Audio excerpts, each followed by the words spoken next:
Hi! Nasubukan niyo na ba magluto ng chicken cream stew?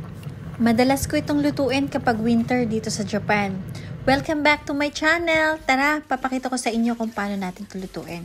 Kailangan lang natin dito ng 1 medium size ng carrot and 3 medium size ng patatas. Then balatan natin ito at hugasan. Tsaka natin to slicein ng bite size. Same din sa pagkakahiwa ng ating carrot. Then slicein na rin natin yung kalahati nitong ating sibuyas. Yung kalahati lang ang slice natin dito dahil yung kalahati ipanggigisa natin. So ito magtadtad tayo dito ng 4 cloves ng garlic.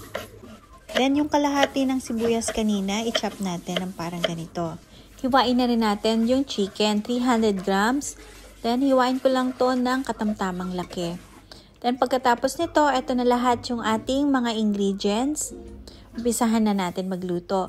Maglagay tayo ng 1 tablespoonful ng butter dito sa ating frying pan.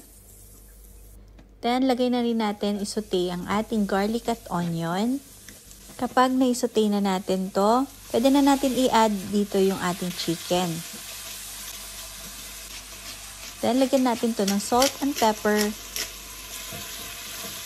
Then, saute ulit natin ito ng mga ilang minuto. Then, cover and simmer for 3 minutes. After 3 minutes, check na natin to.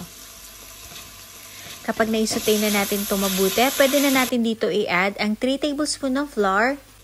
Then, haluin lang natin ito hanggang sa maging ganito na ang texture nito. Then, pakonti-konti, mag-add tayo dito ng 2 cups ng hot chicken broth. Huwag natin dito ibuhos lahat. Pakonti-konti lang ang paglagay nito. Hanggang sa ganitong maging paste ang texture nito, add tayo ulit ng chicken broth. Hanggang sa maubos natin, mailagay natin lahat yung ating chicken broth. Haluin lang natin itong mabuti. Then, kapag ganito ng texture nito, pwede na natin ilagay lahat. Then, haluin lang natin ito. Then, add na tayo ng 1 cup ng fresh milk.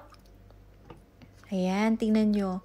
Very smooth yung texture na ng ating white sauce. Then, add na natin yung ating patatas, carrot, and onion.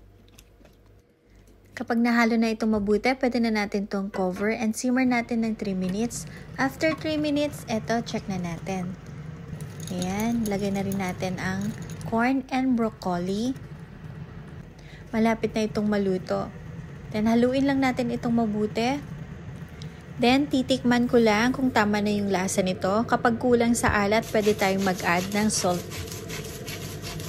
Simmer natin ito ng 2 minutes. Then, haluin natin. And ready to serve na po ang ating chicken cream stew. Sana nagustuhan nyo itong ating menu for today. Thank you for watching. See you in my next video. Bye! Thank you, Mommy.